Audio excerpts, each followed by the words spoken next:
April's good സ്റ്റോറീസിലേക്ക് ഏവർക്കും സ്വാഗതം. മെഴുവേലി ബാബുജി എഴുതിയ നോവൽ കളർ ഓഫ് ഡെത്ത്, അധ്യായം 13. അവിടെ ഒരു മുട്ടുസൂചി വീണാൽ കേൾക്കാവുന്ന നിശബ്ദത, പ്രകൃതി പോലും ഉദ്വേഗം പൂണ്ടു നിൽക്കുന്നതുപോലെ. ജനത്തിൻ്റെ നെഞ്ചെടുപ്പിന് വേഗതയേറി. പോർച്ചുഗീയൻ പാൻസിൻ്റെ പോക്കറ്റിൽ നിന്ന് സയനൈഡ് കുപ്പിയെടുത്ത് തുറന്നു. പിന്നെ അതിലേക്ക് നാരായ കത്തിയുടെ മുന കടത്താൻ ഭാവിച്ചു. അടുത്ത നിമിഷം കനത്ത നിശബ്ദതയിലേക്ക് തീപ്പൊള്ളൽ പോലെ രുദ്രേഷ് ഗൗഡയുടെ ശബ്ദം പറന്നു വീണു. 5. കാളിച്ചരൺ പെട്ടെന്ന് കണ്ണു തുറന്നു. നെറ്റിയിൽ അമർന്നിരിക്കുന്ന പിസ്റ്റളിന് ഇരുവശത്തുകൂടി 2 തീപ്പൊട്ടുകൾ പോലെ അവൻ്റെ നോട്ടം രുദ്രേഷ് ഗൗഡയുടെ കണ്ണുകളിൽ ചെന്ന് തറഞ്ഞു. രുദ്രേഷ് ട്രിഗർ അമർത്തുന്നതും സിലിണ്ടർ കറങ്ങുന്നതും അവൻ കണ്ടു. ചെന്നായി വായ തുറക്കുന്നതുപോലെ അയാൾ ചിരിക്കുന്നു. അമ്മ! പെട്ടെന്ന് ഒരലർച്ച. ജനം നടുങ്ങി. കാളി ചത്തു. അവർ കണ്ണുകൾ ചിമ്മിത്തുറന്നു. പക്ഷേ കാളി അങ്ങനെ തന്നെ നിൽക്കുന്നതാണ് അവർ കണ്ടത്. അവൻ്റെ നെറ്റിയിൽ കുത്തിയിരുന്ന പിസ്റ്റൾ തെറിച്ചു വീഴുന്നു. രുദ്രേഷ് ഇടതു തോളിൽ വലതു കൈപ്പത്തി അമർത്തി പുളയുന്നു. ആ വിരലുകൾക്കിടയിലൂടെ ചോര കുതിച്ചു ചാടുന്നു. ആ സെക്കൻഡിൽ അയാളുടെ പിന്നിൽ നിന്ന ഒരു ഗുണ്ട അലറിക്കൊണ്ട് പിടഞ്ഞു വീണു. ഒപ്പം നിന്നവർക്ക് പോലും ഒന്നും പിടികിട്ടിയില്ല. രുദ്രേഷിൻ്റെ തെറിച്ചു വീണ പിസ്റ്റൾ മിന്നൽ വേഗത്തിൽ കാളിയെടുത്തു. പിന്നിൽ നിന്നിരുന്ന ഗുണ്ടകൾ അപ്പോൾ കണ്ടു. രുദ്രേഷിൻ്റെ തോളിനു പിന്നിലും ചോര തുപ്പുന്ന ഒരു ദ്വാരം. മുന്നിലൂടെ പാഞ്ഞിറങ്ങിയ ഒരു ബുള്ളറ്റ് അയാളുടെ ശരീരം തുളച്ച് പിന്നിൽ നിന്നവൻ്റെ നെഞ്ചിൽ തറയ്ക്കുകയായിരുന്നു. വേദന കടിച്ചമർത്തി രുദ്രേഷ് തറയിലിരുന്നു. പിന്നിൽ വീണവൻ്റെ പിടച്ചിൽ നിന്നു. ജനം പെട്ടെന്ന് അവരെ പൊതിഞ്ഞു. ഒറ്റയെണ്ണത്തിന് ജീവനോടെ വിടരുത്. അവർ ആക്രമണ സജ്ജരായി. വേണ്ട, പാടില്ല. കാളിച്ചരൺ തടഞ്ഞു. പിന്നെ തല കുനിച്ചിരിക്കുന്ന രുദ്രേഷിനോട് പറഞ്ഞു, കണ്ടില്ലേടോ താൻ? ദൈവം വിധിച്ച ഒരായുസുണ്ട് ഓരോരുത്തർക്കും. അതില്ലാതാക്കാൻ നിന്നെയൊക്കെ പോലുള്ള നാലാംകിട ഗുണ്ടകൾക്ക് കഴിയില്ല. ചുറ്റും നിൽക്കുന്ന ഈ ജനങ്ങളുണ്ടല്ലോ, ഇവർ ഓരോന്ന് തന്നാൽ മതി. നീയും നിന്റെ ഈ പട്ടികളും ഇവിടെ കിടന്ന് പിടഞ്ഞു തീരും. അത് വേണോടാ? അയാൾ മെല്ലെ മുഖമുയർത്തി. മിണ്ടിയില്ല. കണ്ണുകളിൽ ചോര വർണ്ണം. ജനം അട്ടഹസിച്ചു. അത് വേണം കാളി. ഇനി ഈ നായിൻ്റെ മോൻ ആരെയും വെല്ലുവിളിച്ച് ഇവിടേക്ക് വരരുത്. ഞങ്ങൾ കൊന്നേക്കാം ഇവന്മാരെ. ഇതിൻ്റെ പേരിൽ ജയിലിൽ കിടക്കേണ്ടി വന്നാൽ അതിനും ഒരുക്കമാ ഞങ്ങൾ. അവരുടെ ആവേശം കാളിയെ അത്ഭുതസ്തബ്ധനും രുദ്രേഷിനെ ഭയചകിതനുമാക്കി. കാളി ചുറ്റും നോക്കി. എവിടെ നിന്നാണ് ബുള്ളറ്റ് മൂളിപ്പറന്നു വന്നത്? ഒരു പിടിയും കിട്ടുന്നില്ല. തനിക്ക് പിന്നിൽ കെട്ടിടങ്ങളാണ്. ഏതെങ്കിലും ഒന്നിൻ്റെ മുകളിൽ നിന്നാവും. ആദ്യം കാറിൻ്റെ ടയറിൽ, പിന്നെ രുദ്രേഷിൻ്റെ തോളിൽ. തനിക്ക് സമാന്തരമായി വേട്ട നടത്തുന്ന ആ അജ്ഞാത മനുഷ്യൻ തന്നെയാവും ഇതിനും പിന്നിലെന്ന് അവന് തോന്നി. കൂട്ടത്തിൽ ഒരുവൻ പിടഞ്ഞു വീണിട്ടും അനങ്ങാനാവാതെ പതറി നിൽക്കുകയാണ് രുദ്രേഷിൻ്റെ അനുചരപ്പട. കാളിച്ചരൺ പിസ്റ്റൾ ചൂണ്ടിക്കൊണ്ട് രുദ്രേഷ് ഗൗഡയുടെ തലമുടിയിൽ കുത്തിപ്പിടിച്ച് മുഖം മേലേക്ക് തിരിച്ചു. രുദ്രേഷേ, വരാനുള്ളത് വരിക തന്നെ ചെയ്യും. ഇപ്പോൾ നിന്റെ തോളിലേറ്റ ഈ വെടിയുണ്ടയുണ്ടല്ലോ, അത് ലക്ഷ്യം തെറ്റിയതായിരിക്കില്ല. അത് ചെയ്തവൻ മനഃപൂർവ്വം തെറ്റിച്ചതായിരിക്കും. നിന്നിൽ നിന്ന് എനിക്കൊരു കാര്യം അറിയാനുണ്ടെന്ന് അവൻ ചിന്തിച്ചിരിക്കും. രുദ്രേഷ് ഭീതിയോടും പരാജയഭാരത്തോടും അവനെ നോക്കി. നിന്നെപ്പോലെ ഞാൻ 5ഉം 6ഉം വരെയൊന്നും എണ്ണത്തില്ല. ഒറ്റ ചോദ്യം. ഉത്തരം കിട്ടിയില്ലെങ്കിൽ ഒറ്റ ബുള്ളറ്റ്. ഭും! അതോടെ തീരും രുദ്രേഷ് ഗൗഡയെന്ന ഡോണിൻ്റെ ഈ ഭൂമിയിലെ ജീവിതം. കാളിച്ചരണിൻ്റെ മുഖം കല്ലിച്ചു. അവൻ കൊല്ലാൻ തന്നെ ഒരുങ്ങിയാണെന്ന് രുദ്രേഷിന് തോന്നി. ഞാൻ പറഞ്ഞോളാം. ഒരു കടുകുമണിയോളം ചെറുതായ അവസ്ഥയിലായിരുന്നു അയാൾ. എൻ്റെ അച്ഛൻ, അമ്മ, സഹോദരി, അവരെ എവിടെയാ താൻ ഒളിപ്പിച്ചു വച്ചിരിക്കുന്നത്? ഞാനോ? രുദ്രേഷ് അമ്പരന്നു. ഞാൻ അവരെ കണ്ടിട്ടില്ല കാളി. സത്യം. കാളിച്ചരൺ പിസ്റ്റളിൻ്റെ ബാരലിൽ ഒന്ന് നോക്കിയിട്ട് അത് രുദ്രേഷിൻ്റെ കാതിലേക്ക് കുത്തിക്കയറ്റി. നിന്റെ തലയോട് പിളർത്തി ഒരു ബുള്ളറ്റ് ഇപ്പോൾ അപ്പുറത്തെ കാതിലൂടെ പാഞ്ഞു പോകും. കാണണോ? രുദ്രേഷ് വിറച്ചുപോയി. എങ്കിലും പതറിയ ശബ്ദം വായിൽ നിന്ന് പുറത്തു ചാടി. അങ്ങനെ ചെയ്താലും ഇതിൽ കൂടുതലൊന്നും എനിക്ക് പറയാനില്ല. കാരണം അവർ എവിടെയാണെന്ന് എനിക്കറിയില്ല കാളി. കാളി പിസ്റ്റൾ മാറ്റി. രുദ്രേഷിൻ്റെ ശിരസ് വീണ്ടും കുനിഞ്ഞു. അയാൾ പറഞ്ഞത് സത്യമാണെന്ന് കാളിക്ക് ബോധ്യമായി. ഓക്കെ രുദ്രേഷ്, തൽക്കാലം നിങ്ങൾ പറഞ്ഞത് ഞാൻ വിശ്വസിക്കുന്നു. പക്ഷേ ഈ പിസ്റ്റൾ എൻ്റെ കയ്യിൽ തന്നെ ഇരിക്കും. പറഞ്ഞത് കള്ളമാണെന്ന് ബോധ്യപ്പെട്ടാൽ ഞാൻ വരും നിന്റെ പ്രാണനെടുക്കാൻ. പൊയ്ക്കോ. അവൻ അയാളെ വലിച്ചുയർത്തി ഗുണ്ടകൾക്ക് നേരെ തള്ളി. കൊണ്ടുപോയി ഇവനെ. അപ്പോഴും രുദ്രേഷിൻ്റെ തോളിൽ നിന്ന് ചോര പതഞ്ഞിറങ്ങുന്നുണ്ടായിരുന്നു. ശരീരത്തിൻ്റെ ഇടതുവശം മുഴുവൻ ചോരയിൽ മുങ്ങി. 2 പേർ രുദ്രേഷ് ഗൗഡയെ താങ്ങിപ്പിടിച്ച് മുന്നോട്ട് നടത്തി. ഈ ചത്തുകിടക്കുന്നവനെ കൂടി കൊണ്ടുപോടാ, ജനം ആക്രോശിച്ചു. ഒരാൾ മരിച്ചു കിടന്നവനെ ഉയർത്തി തോളിലിട്ടു. രുദ്രേഷ് തലകുനിച്ച് നടന്നു. കാളിയുടെ ശബ്ദം പിന്തുടർന്നെത്തി. തോൽവിയുടെ കണക്ക് തീർക്കാൻ നീയൊക്കെ വരുമെന്ന് എനിക്കറിയാം. പക്ഷേ അത് 2 വട്ടം ചിന്തിച്ചിട്ടേ ആകാവൂ. ആരും പ്രതിവചിച്ചില്ല. ഇങ്ങോട്ട് വന്ന വാഹനങ്ങൾ ഉപേക്ഷിച്ച് ആ സംഘം അകന്നു പോകുന്നത് കണ്ടപ്പോൾ കാളി ചിന്തിക്കുകയായിരുന്നു. തിമ്മക്കയല്ല, രുദ്രേഷുമല്ല, പിന്നെ ആരാണ് തൻ്റെ കുടുംബത്തെ തട്ടിയെടുത്തത്? കലിംഗറാവു ആകാൻ യാതൊരു സാധ്യതയുമില്ല. കാരണം താനും അയാളുമായി ശത്രുതയില്ല. അവൻ്റെ ചിന്തയെ മുറിച്ചുകൊണ്ട് പഴനിവേലിൻ്റെ ശബ്ദം കേട്ടു. എന്നാലും ആരാ രുദ്രേഷിനെ വെടിവെച്ചത്? അതും ശബ്ദമില്ലാത്ത തോക്കുകൊണ്ട്. അതിനുള്ള ഉത്തരം എന്നവണ്ണം കുറച്ചകലെ കെട്ടിടങ്ങൾക്കിടയിൽ ഒരു ബൈക്ക് സ്റ്റാർട്ടായി. ജനം തിരിഞ്ഞു നോക്കിയപ്പോൾ ഒരാൾ ബൈക്കിൽ പാഞ്ഞു പോകുന്നത് കണ്ടു. അയാളുടെ പുറത്ത് ഗിത്താർ പെട്ടി പോലെ ഒരെണ്ണം തൂങ്ങിക്കിടക്കുന്നു. രാത്രി റോബർട്ട്സൺ പേട്ടിലെ സിവിൽ ഹോസ്പിറ്റൽ. അവിടെയുണ്ടായിരുന്നു രുദ്രേഷ് ഗൗഡ. ഭാര്യയെയും മക്കളെയും പോലും അവിടേക്ക് വരുന്നതിൽ നിന്ന് അയാൾ വിലക്കിയിരുന്നു. 4 അംഗരക്ഷകരാണ് കൂട്ട്. രുദ്രേഷിനെ ഡോക്ടർമാർ അടിയന്തര ശസ്ത്രക്രിയയ്ക്ക് വിധേയമാക്കിയിരുന്നു. പിന്നെ ബാൻഡേജ് ചെയ്ത് കിടത്തിയിരിക്കുകയാണ്. സെഡേഷനിൽ നിന്ന് ഉണർന്നു കഴിഞ്ഞിരുന്നു രുദ്രേഷ് ഗൗഡ. ആ നേരത്തായിരുന്നു കത്തുന്ന തീപ്പന്തം കണക്കെ തിമ്മക്കയുടെ ആഗമനം. ആഭരണങ്ങളോ അംഗരക്ഷകരോ ഇല്ലാതെയുള്ള വരവ്. ഒറ്റയ്ക്കാ ഞാൻ വന്നത്. കസേരയിലിരുന്നു കൊണ്ട് അവർ പറഞ്ഞു. ആരെയെങ്കിലും കൊണ്ടു നടന്നിട്ട് യാതൊരു പ്രയോജനവുമില്ലെന്ന് എനിക്കിപ്പോൾ തോന്നുന്നു രുദ്രേഷ്. Self protection. ഞാൻ അങ്ങ് തീരുമാനിച്ചു. അമ്പരന്നുപോയി രുദ്രേഷ് ഗൗഡ.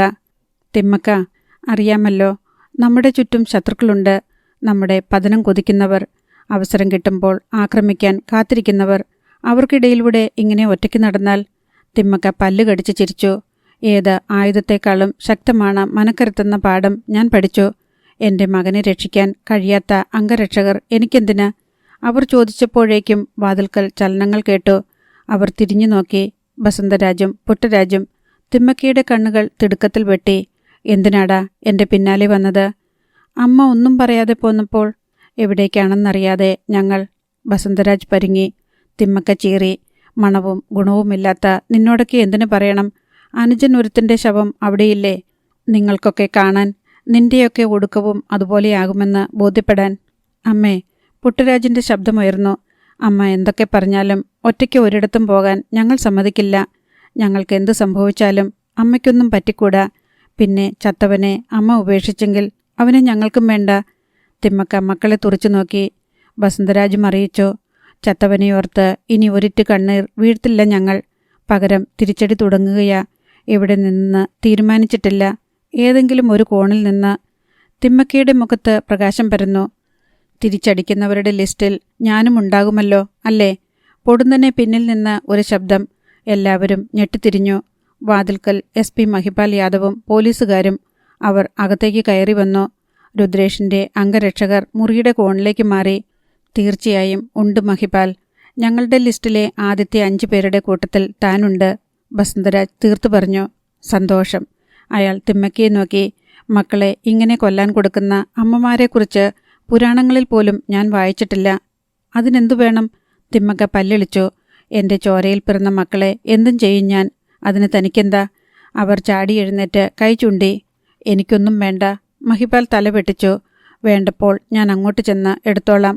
അയാൾ തിരിഞ്ഞ് രുദ്രേഷ് ഗൗഡയെ നോക്കി. ഞങ്ങൾ വന്നത് തൻ്റെ മൊഴിയെടുക്കാനാ. എന്തു മൊഴി? രുദ്രേഷ് ഒച്ചയുയർത്തി. KGFലെ തെണ്ടുകളുടെ പിൻബലം താനല്ലേ? അവർ പറയുന്നതല്ലേ താൻ വിശ്വസിക്കൂ? മഹിപാൽ ചിരിച്ചു. അതൊരു തെറ്റിദ്ധാരണ മാത്രമാ രുദ്രേഷ്. ഞാൻ വിശ്വസിക്കുന്നത് സത്യത്തിലും നീതിയിലുമാ. അതുകൊണ്ട് നിങ്ങളെ വെടിവെച്ചതാരെന്നും അതിനുണ്ടായ സാഹചര്യവും പറഞ്ഞാൽ ഉപകാരം. മഹിപാൽ മീശയിൽ ഒന്ന് തടവി. SI ശിവയോഗി പേനയും പാടും എടുത്ത് തയ്യാറായി നിന്നു. തിമ്മയ്ക്ക് നേരെ ഒന്ന് കണ്ണയച്ചിട്ട് രുദ്രേഷ് അറിയിച്ചു. എനിക്ക് KGFൽ പോകേണ്ട ഒരാവശ്യമുണ്ടായിരുന്നു. അവിടെ വെച്ചാണ് കാളിചരണം സംഘവും എന്നെ തടഞ്ഞതും വെടിവെച്ചതും. മഹിപാലിൻ്റെ കണ്ണുകൾ ഇടുങ്ങി. ഞാൻ കേട്ടത് അങ്ങനെയല്ലല്ലോ. നിങ്ങളൊരു ടെലിഫോൺ ബൂത്ത് ആക്രമിക്കാൻ പോയെന്നും അപ്പോൾ നിങ്ങളുടെ കാറിൻ്റെ ടയർ വെടിയേറ്റ് തകർന്നെന്നും അത് റോഡിൽ മറിഞ്ഞെന്നുമാണല്ലോ അറിഞ്ഞത്. അതിനുശേഷം നിങ്ങളുടെ ഗുണ്ടകൾ സഞ്ചരിച്ച വണ്ടികളുടെ കാറ്റ് ജനങ്ങൾ അഴിച്ചുവിട്ടു. രോഷാകുലനായ നിങ്ങൾ കാളിചരണുമായി വാഗ്വാദത്തിലായി. ഒടുവിൽ അവനെ കൊല്ലാനും ശ്രമിച്ചു. ഇതിനിടെ നിങ്ങൾക്ക് വെടിയേൽക്കുകയും നിങ്ങളുടെ കൂട്ടത്തിൽ ഒരാൾ മരിക്കുകയും ചെയ്തു. ശരിയല്ലേ? രുദ്രേഷ് ഗൗഡയുടെ മുഖം കനത്തു. അങ്ങനെയല്ല. കാളിചരണാണ് എന്നെ വെടിവെച്ചതും എൻ്റെ കൂടെയുള്ള ഒരാളെ കൊന്നതും. വേണമെങ്കിൽ ഈ നിൽക്കുന്ന എൻ്റെ ആൾക്കാരോട് നിങ്ങൾക്ക് ചോദിക്കാം, അവർ സാക്ഷികളാണ്. മഹിപാൽ യാദവ് പിന്നെയും ചിരിച്ചുപോയി. 100-ലധികം പേരുടെ മൊഴിയെടുത്തിട്ട ഞങ്ങൾ വരുന്നത്. മാത്രമല്ല പലരും ആ സിറ്റുവേഷൻ മൊബൈലിൽ പകർത്തുകയും ചെയ്തിട്ടുണ്ട്. അതും ഞങ്ങൾ കണ്ടു. എതിർക്കാനാവാതെ രുദ്രേഷ് ഗൗഡ കുഴങ്ങി. അവസാനം പറഞ്ഞതിങ്ങനെ, എങ്കിൽ എനിക്കിനി ഒന്നും പറയാനില്ല. പക്ഷേ എനിക്ക് പറയാനുണ്ട്. മഹിപാൽ യാദവിൻ്റെ മുഖം ഗൗരവത്തിലായി. നിങ്ങളുടെ അനുചരൻ്റെ ഡെഡ് ബോഡിയിൽ നിന്ന് കണ്ടെടുത്ത ബുള്ളറ്റ് ഞാൻ പരിശോധിച്ചു. അത് റഷ്യൻ നിർമ്മിതമായ AK-74M റൈഫിളിൻ്റേതാണ്. 2 കിലോമീറ്റർ അകലെ നിന്ന് വരെ ഷൂട്ട് ചെയ്യാവുന്ന വെപ്പണ. അതിനർത്ഥം ഇതൊരു പ്രൊഫഷണൽ ടച്ചുള്ള വർക്കായിരുന്നു എന്നാണ്. കിടുങ്ങിപ്പോയി രുദ്രേഷ്. ആ ഞെട്ടൽ തിമ്മക്കയിലേക്കും മക്കളിലേക്കും വ്യാപിച്ചു.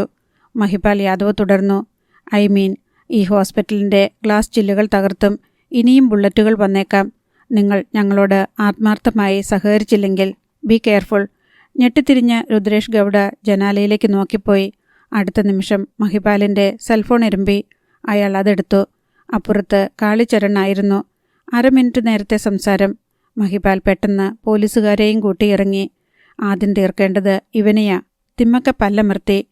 അതിൻ്റെ പ്രതികരണമല്ലായിരുന്നു രുദ്രേഷിൻ്റേത്.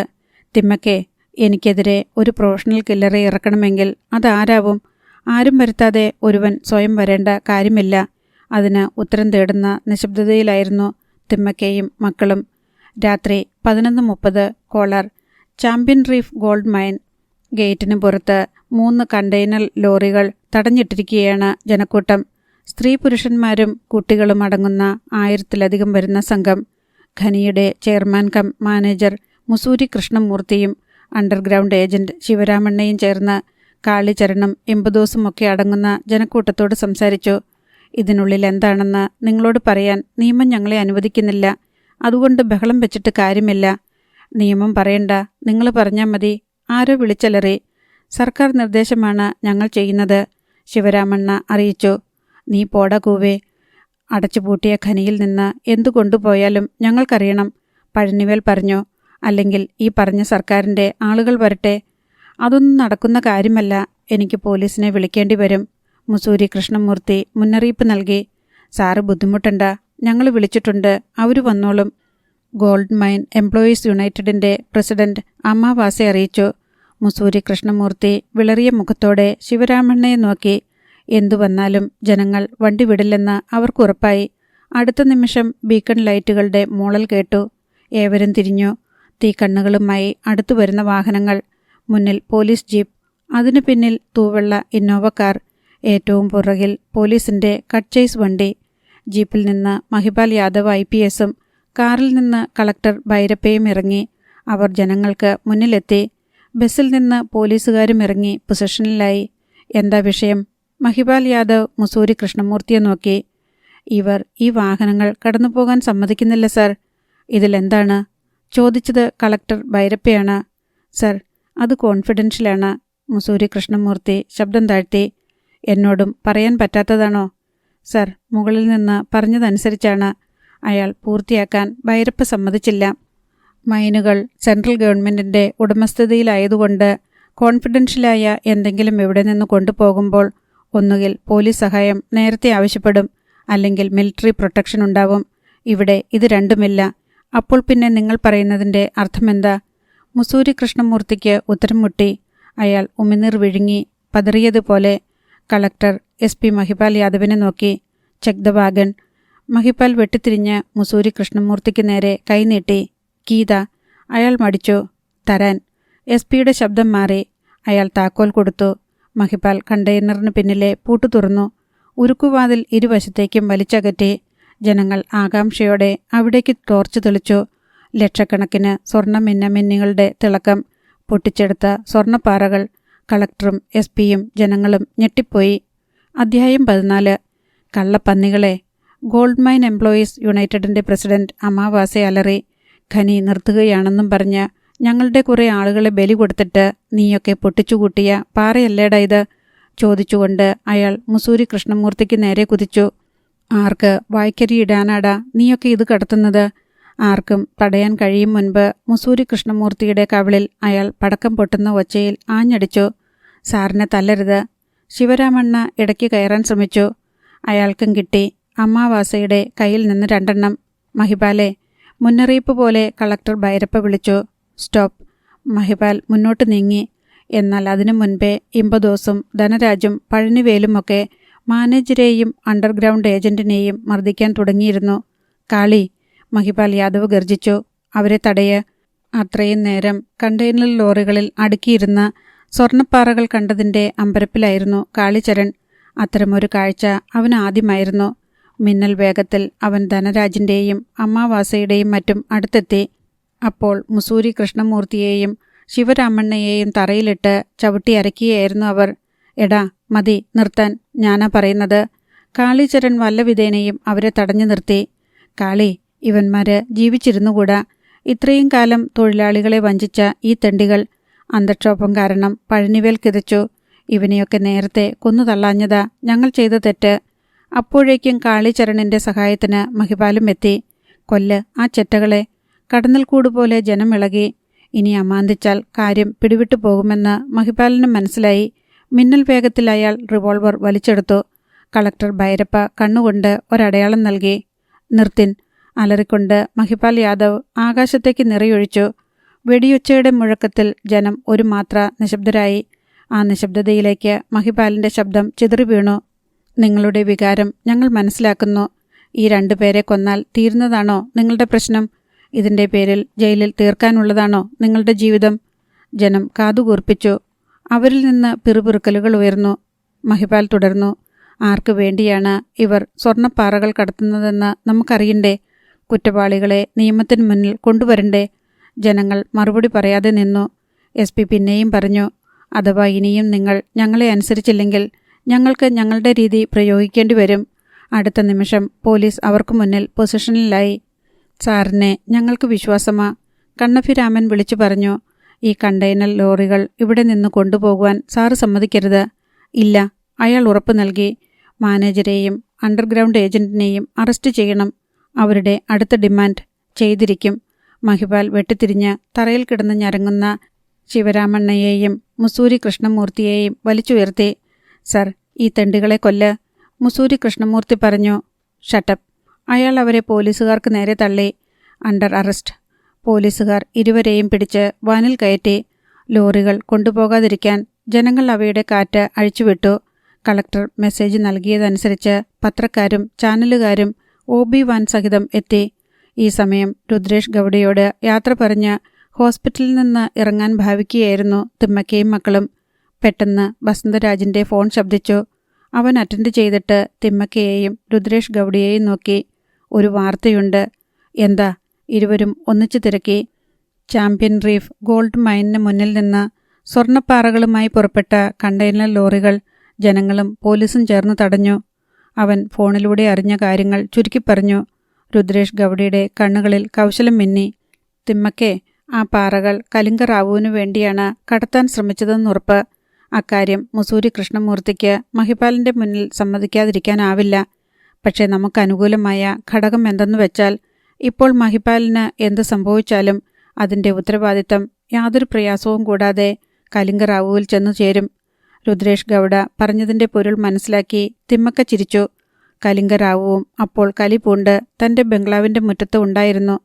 പുൽത്തകടിയിലൂടെ അസ്വസ്ഥനായി നടന്ന അയാളുടെ കടിച്ചു പിടിച്ച പല്ലുകൾക്കിടയിലൂടെ വാക്കുകൾ പുറത്തു ചാടി.